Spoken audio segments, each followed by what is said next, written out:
I'm back. Mr. Clarke's back. Time to take a look at 15.2 European colonization in Africa. You can see the imagery up there. Those are the European powers kind of carving up the planet, including Africa, and taking out a slice for themselves. So the objectives for this particular section will be looking at the forces that shaped Africa in the early 1800s. We'll explain why European contact with Africa was increased. We'll analyze how European nations carved up Africa. It relates directly to the image, and we'll describe how African resistance to imperialism increased. So when you think about Africa, what is the geographic makeup of Africa? Well, first of all, from a size perspective, it's always good to have a comparison.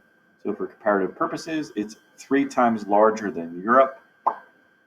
It had very varied climates. You can see some of the imagery there on the left side of the African map there that we'll look at in a moment, with the Sahara Desert in the northern region.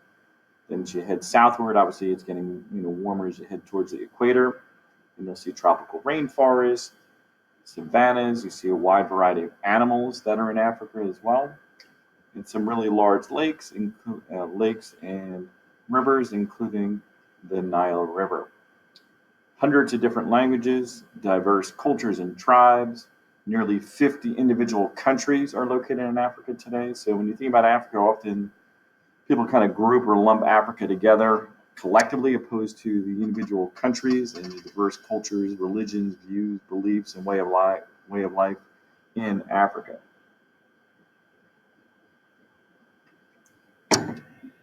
So when you think about North Africa, as we move into question 2, most of the Sahara Desert. Mostly, as you can see here, compare the northern region. So you basically have Morocco, Algeria, Libya, Tunisia, and Egypt as the 5 core countries in northern Africa. And those are, you can see their boundaries here. Those are dominated by the religion of Islam. Additionally, you have Christianity you can see the purple regions there, some Hindus, and some folk religions there as well, very small groups of those.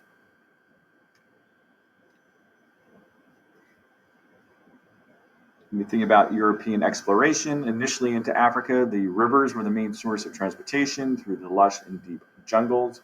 And you can see the 3 rivers located here, including the Nile River. You also have the Congo and Niger rivers, respectively.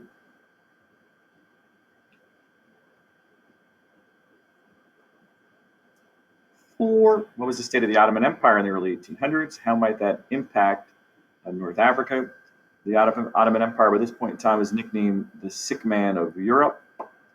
As it was a weakening empire, it would be less able to maintain strong control over its North African colonies. And as time would go on, North Africa grew more independent. Without Ottoman protection, however, they could be the prey of the Western conquerors. 5, compare and contrast in West Africa to those living in East Africa during this period of time. West Africa and East Africa are very similar in that they had very strong trade. They had Islamic influences, and we're talking about primarily West Africa and East Africa in the northern half of Africa with the Islamic ties.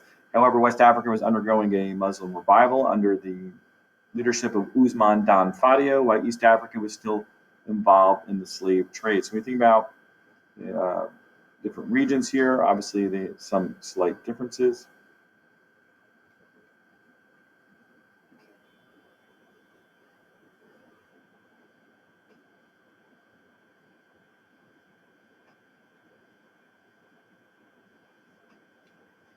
Okay, looking at number 6. What was the makeup of Western African states? Several new Muslim states were formed in West Africa during the 1800s. Here, people farmed, herded, and traded. The slave trade flourished along the west coast of Africa from the 1600s to the 1800s as Europeans exploited the lack of unity in West Africa.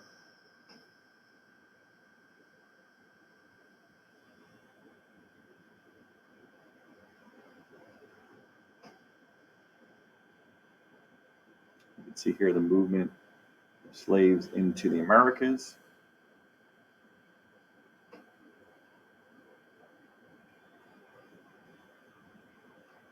was profitable in East African states? In addition to slavery, ivory, copper created wealth in the eastern half of Africa. 8, how did the fact that the British took control of the Cape Colony? Cape Colony is located here in the southern portion, very southern tip. From the Boers to the British, thousands of Boers migrated north to escape British rule. So basically, the Boers had lived in what is today South Africa, the southern tip. And when the British came into the Cape Colony in this region here, then a lot of the Boers kind of moved northward to escape British control. The Boers had ties back to the Dutch and others in Western Europe. As they did, they came into conflict with the Zulu, who had a strong leadership in the region. The war between the Boers and the Zulus continued until the Boers eventually won because of their superior weapons.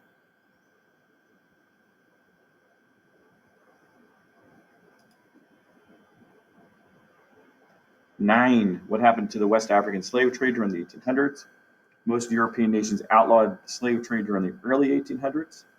The Emancipation Proclamation on January 1st, 1863, that officially freed through declaration the slaves, but until the Civil War was over in 1865, they weren't technically free.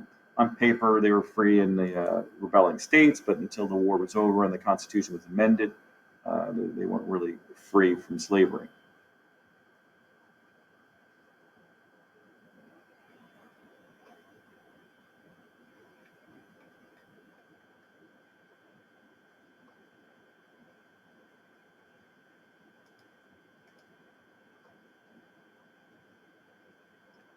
What 2 nations were established in Africa for former slaves? The British established Sierra Leone in West Africa in 1787 for former slaves. And then Liberia, you see the name there, like liberation, kind of part of that would be the root of that, became an independent country in 1847 for freed African Americans who returned to Africa from America.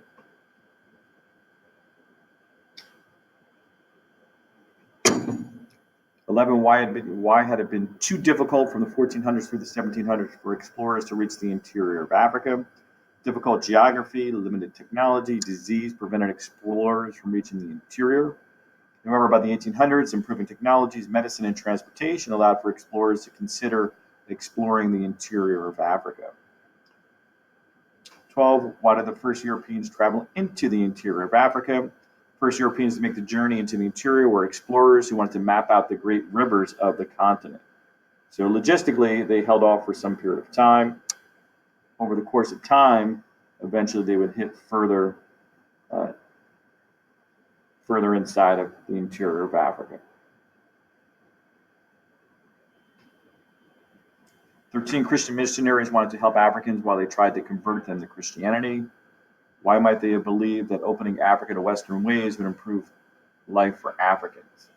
The missionaries believed that when Europeans outlawed the slave trade, slavery would end. They may have also believed that natural resources from the center of the continent would replace the slave trade. They built schools, churches, and medical facilities to help Africans. To Europeans, the African cultures and religions were degraded, kind of like backwards or almost like savages. They believed that the Christian and Western culture was superior and would elevate Africans into a more cultured way of life. So kind of the ethnocentric kind of feeling there that your way of life is superior to others. In glass half full of perspective, they did bring some positive things to the native Africans, such as medicine and education and things like that. But generally speaking, they did that because they wanted to continue to exploit Africans for their own gain. 14, who was the most famous explorer in Africa? The British explorer and missionary Dr. David Livingstone, who explored Africa for 30 years. He crisscrossed all of Africa, mapping it out so others could follow his lead in Africa. He discovered the great waterfalls on the Zambezi River. They named him after the Queen Victoria, in honor of her. You can see there, pretty amazing photograph.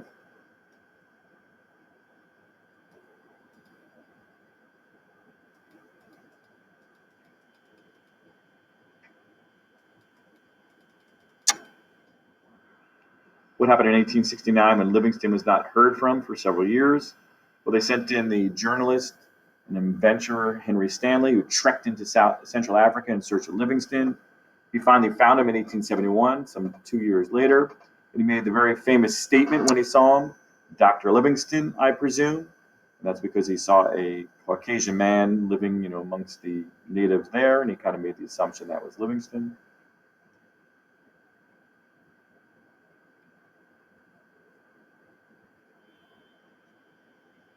16, what was King Leopold II of Belgium's motive for colonization in Africa?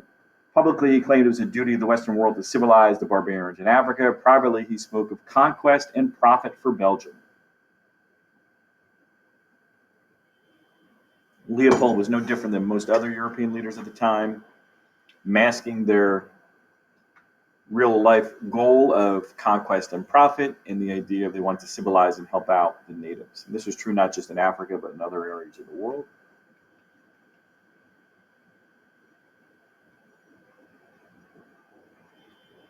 Why was a Berlin conference held in 1884? In order to prevent bloodshed over colonization in Africa, leaders from major European nations met in Berlin to develop rules for colonization in Africa.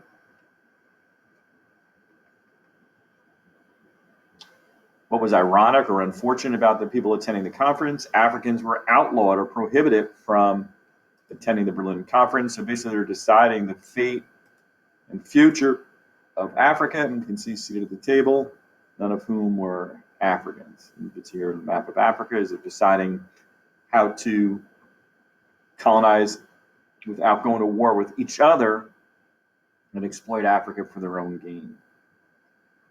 19, what were some of the rules that came out of the Berlin Conference? First of all, nations had to establish control of a colony before claiming it. They couldn't just stick their flag down and overrun the native people later on. Because the rivers were the main source of transportation, free trade and travel on all African rivers, regardless of whether or not it ran through a colony that you may or may not control. Thirdly, you could not sell or give weapons to Africans because obviously they want to maintain their overall superior weapons and the advantage over the natives. 20, what did Europeans fail to take into consideration when they colonized? Tribal boundaries. Enemy tribes were forced to live together, and then when Europeans would leave, obviously this would be a real big problem moving forward in history. 21, what happened to Africans when the Europeans arrived? Africans were forced to work for little or no pay by the Europeans, so basically either enslavement or the one tier above enslavement. Many Africans were slaughtered and their lives were deemed to be expendable or less important.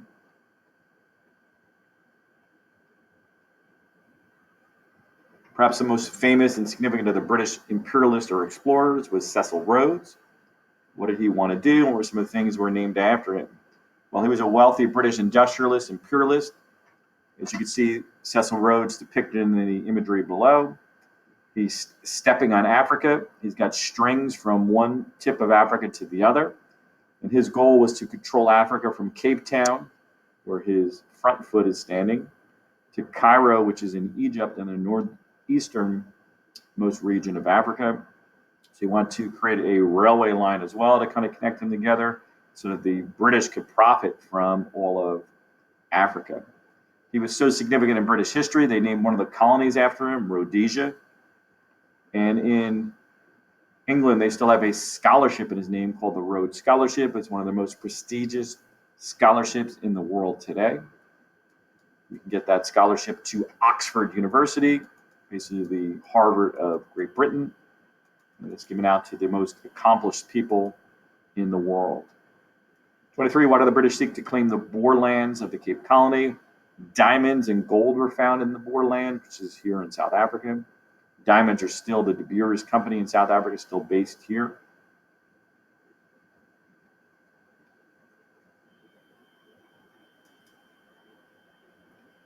What happened in South Africa is the British attempt to take control of the Cape Colony. The British fought the Dutch settlers in South Africa, and they were the Boers. It became known as the Boer War, not because it wasn't exciting. It was because it was a fight between the British and the Boers who were native there, from the native in the sense that they had colonized there first from the Netherlands or Holland. From 1899 and 1902, they fought. It was a bloody war. The British won, but the cost in lives were high.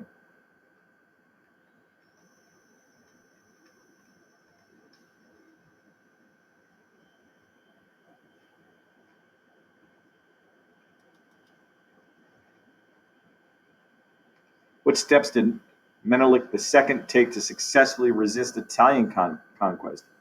After improving roads and establishing a school system, he used Western officers to train his troops, and he imported Western weapons.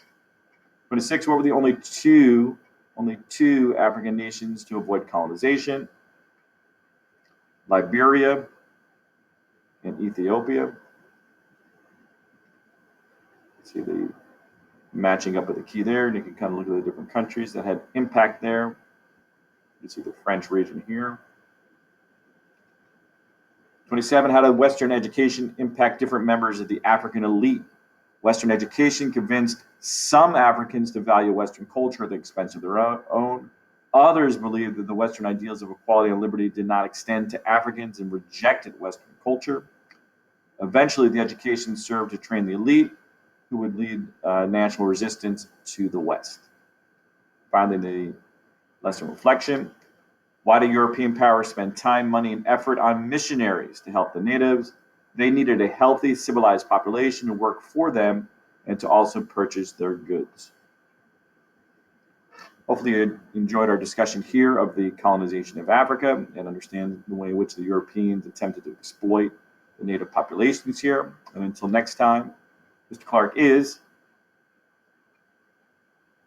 out.